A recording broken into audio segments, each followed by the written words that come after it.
कमाने के लिए आ रहे हो, अगर हम 1000 की मेहनत कर रहे हैं तो उसको आप 50% या 30% कैसे कर दे रहे हो?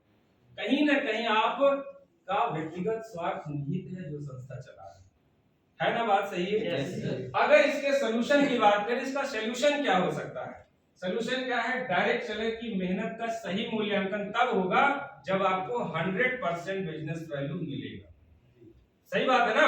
अगर आप 10,000 का व्यापार करो तो कंपनी का इसको हम 10,000 ही मानेंगे। उसके बाद अगर हमारी आपकी हिस्सेदारी की बात बने तो मान के चलिए हमारी आपकी मेहनत का सही मूल्यांकन होगा। सही मूल्यांकन होगा तो सही कीमत लगेगी। सही कीमत लगेगी तो सही कीमत फिर आपको मिलेगी। कितने ऐसे लोग हैं जो सही कीमत लेना चाहते हैं? चलिए, सभी लोग लेना चाहते हैं। हम सबके दर्द एक जैसे। सबसे बड़ी चीज क्या है सर? मार्केट में हम सबके क्या है? दर्द एक जैसे हैं। सफल सब लोग होना चाहते हैं, पैसा किसी का नहीं आ रहा, काम सब लोग कर रहे हैं। ठीक है, आगे बढ़ाओ। एक और सबसे बड़ी समस्या, नई समस्या आ गई। ध्यान से सुनेंगे, 10 मिनट का प्रेजेंटेशन है, ज्यादा समय भी नहीं लेंगे क्योंकि सीएमडी सर आ चुके हैं। उनको भी हम लोगों को जानना है जिनके हाथों में संस्था है उनकी क्या सोच है डायरेक्शन को लेकर, है ना? एक्सपीरियंस कितना है? कहीं ऐसा ना हो कि नई कंपनी लोग कहते बंद हो जाती है तो सही में ना बंद हो जाए। ध्यान रखना पड़ेगा ना भाई सब चीजों का, है ना? आ जाओ देखते हैं। अब देखो भाई, नई समस्या आ गई आपके सामने। सभी लोग ध्यान से सुनो, 10 मिनट का। शायद आपको ये प्रेजेंटेशन के माध्यम से आज एक निष्कर्ष पे पहुंच जाए कि डायरेक्ट सेलिंग में किस तरह की कंपनी का चुनाव करना चाहिए। ठीक है सर?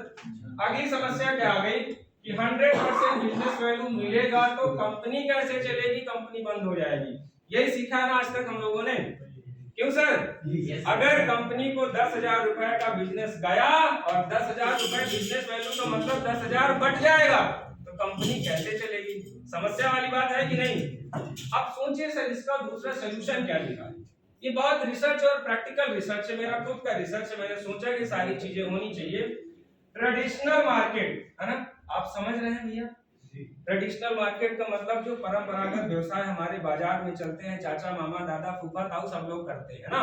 कोई कपड़े का धंधा कर रहा, कोई कुछ धंधा कर रहा, कोई कुछ कर रहा, कोई मेडिकल स्टोर, कुछ भी कर रहा। क्या ट्रेडिशनल मार्केट में बिजनेस वैल्यू चलता है? जवाब क्या है आपका? नहीं।